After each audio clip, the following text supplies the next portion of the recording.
Hello, everybody, and welcome to Bricks and Toys. My name is Brandon, and you guys are watching one of the most inexperienced Lego YouTube channels in all of YouTube. And if you can't tell, I'm squinting because I am outside, and I'm very sensitive to sunlight. But that is the good news of the day, is that it is full of sun, because we are working in our backyard today. We have a CSI crime mat to collect all of the murder evidence for what we are doing today. And if you're wondering, well, we're building tables. So let me kind of show you the operation and what we got going on. You guys already know the plan. I've showed you the video, and now we just need to get it done. So let's take a look. There's those beautiful blue skies of sunny Las Vegas, Nevada. As you guys can see, we have a nice little mat to catch all the wood debris. I was able to dig this saw up out of our storage. I guess my stepdad bought this 40 years ago for when he bought his house. I recently got it fitted with a brand new Diablo fine-tooth blade. It should be ready to go. Oh yeah, it is ripping and tearing. Greased all the bearings and the transition gears. Made sure all the brushes were good. Cleaned up all the grease and dirt from storage. I'm so happy that this came out nice. A new Makita like this would be about $300. To fix this one was zero. Well, a new blade. But we have our screws, tape measure. We have a small little square. I don't have a bigger one. I wish I did. And then we have our blueprints. Of course, we need those. We have a mask because I'm just getting over being sick. I don't want to breathe in sawdust. Drill bits, drill. And then over here on this part of the yard, we have under that tarp, because right now we're in the season of unpredictable rain. We have the 2x6s, 2x4s, and 4x4s. So we are just ready to start cutting and ripping and digging into everything. What we're going to do in this video is we're just going to get right on into it. Nothing more to say than that, everybody. So let's go and start throwing boards in the saw. So when it comes to my measurements, there's only a few things that's certain. And that is, I want these boards to be 48 across. So I need to at least make 6 cuts of 48 inches, so 4 feet.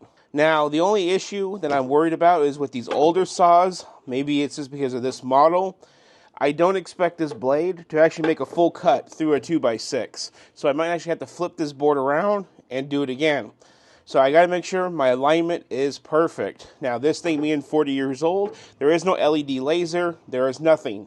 The only thing high-tech on this saw is the fact that I put a brand new Diablo blade on it, which is supposed to be the best for heat dissipation and for fine cutting, because I think this is a 80-tooth blade. I am not wearing any jewelry besides my watch. I'm wearing tight-fitting clothes, so everything of this should be safe. So one of the next things you want to do when you're preparing to make your cut is you also need to take into account that your blade is a certain width.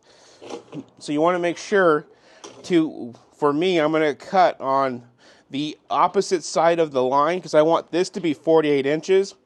So I make sure that I don't mess up and cut every one of these a fraction of an inch different. That's 48 right there. Then I can take my square and put it up here. Make sure that stays 48. Draw my line all the way across. Double check to make sure that that was actually square. And it was. Actually, almost was.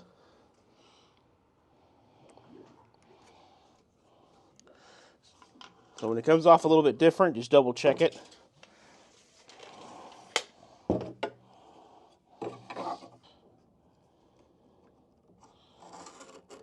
Okay, so now we have our line.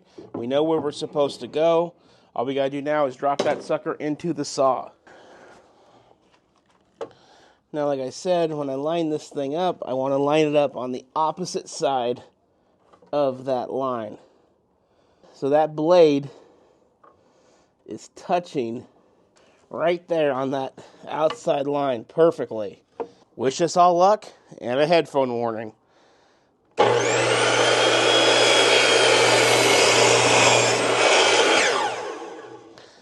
Okay, take a look at our cut.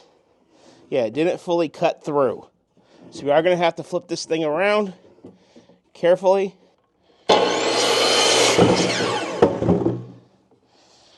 And there we have our first of many. Now these are 8-foot pieces. So I should have cut these perfectly in half. And it looks to be I did.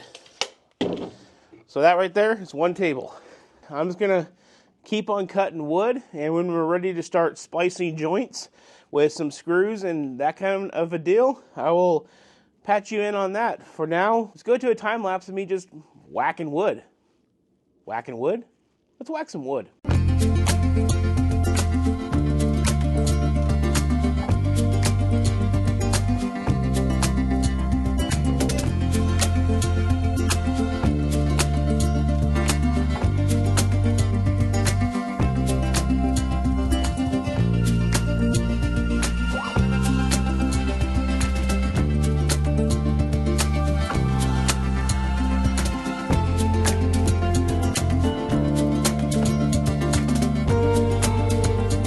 What is up? And now we are back for a update. What you guys just saw the time lapse was me whacking my wood. All I really did in that time lapse, I cut all of my 48-inch boards. What was funny is 2 of these boards were actually measured a little bit longer from the board factory, the mill that they come from. So I had to trim them down a little bit more, but these are all, when you lay them up, they're all pretty level. I'm really happy with that. But before I go cutting on into these boards, which are the long 85-inch boards, I wanted to make sure that I had the proper subtraction for what 2 of these are, which is 3 inches. So if I'm trying to go 85 inches, I need to make sure I subtract that 3, because these are going on the inside of these right here. So I cut these at 82, so hopefully that is the correct measurement. That is just 3 boards. I think if this all goes to plan, on the next time lapse, you're going to see me box one whole frame section. And if that box goes to be 48 by 85, I'll go ahead and I'll cut 6 more of these by 82 and make 2 more boxes. At this point in the game, one table is technically 4 2x6 boards. So if I have that many, I'm looking at an easy 12 boards alone just for 3 tables. And the reason that I say that math is because when we were buying all this stuff, my investor was like looking at me going, 17 2x6s? Are you nuts? And I'm like, I think so. I think it's going to take about 4 boards per table, and there's going to be 4 tables, but 3 of the generic size of 4 feet by 85 inches. 17 sounds about right. Always good to have a little bit extra, and you can return the wood if you want to. But on that one, let's go to a time lapse of me trying to do the first bit of framing on this project.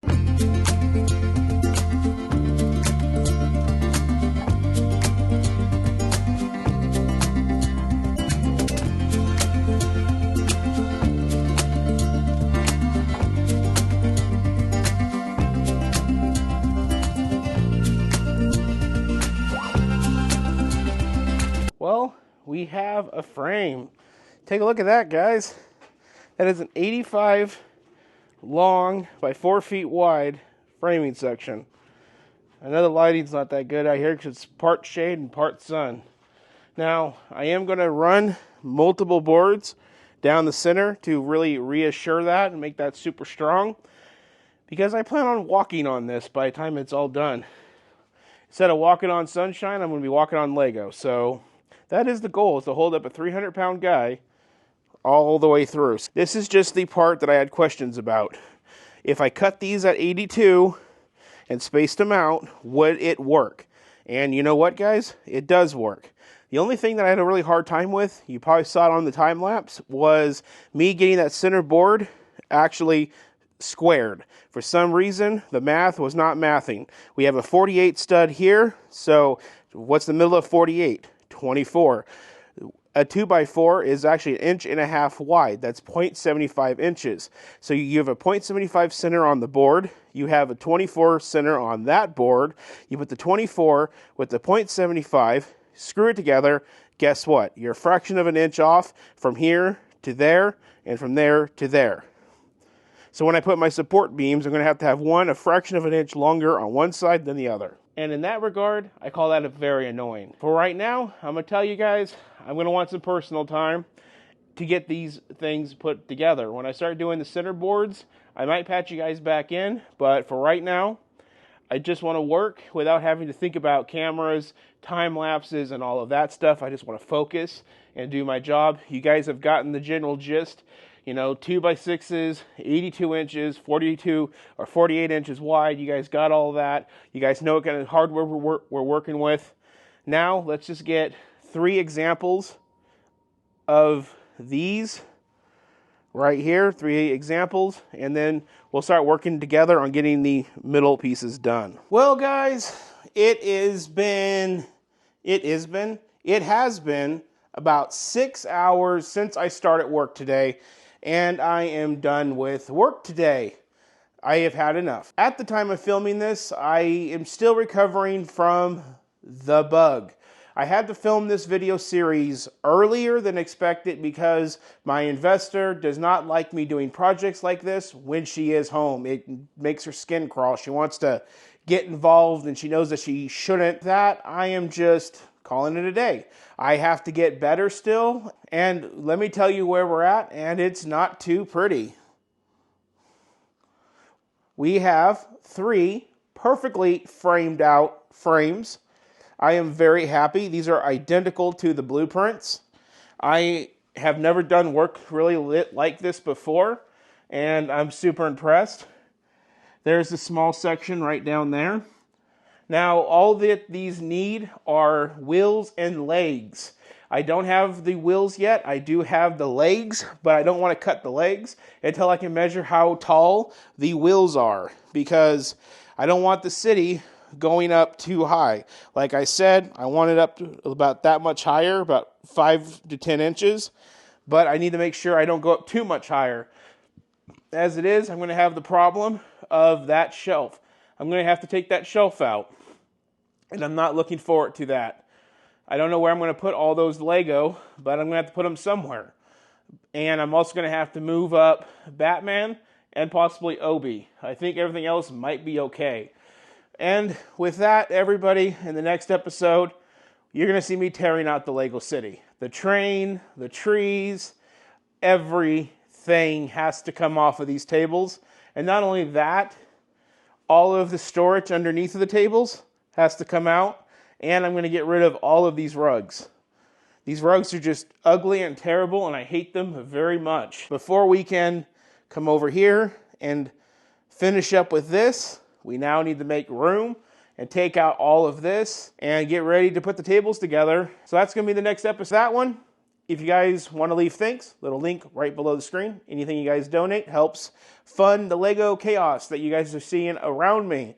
I really hope you guys enjoyed this video. I am not a master woodworker, but I do have 1, common sense, 2, a very long background knowledge of construction working in my family, and 3, just sheer luck. So I really feel like I had a lot of good insight. One thing I have done differently, and I don't know if I've said it yet in this video, but I'm no longer using the Phillips head screws. I'm actually using a star-headed screw.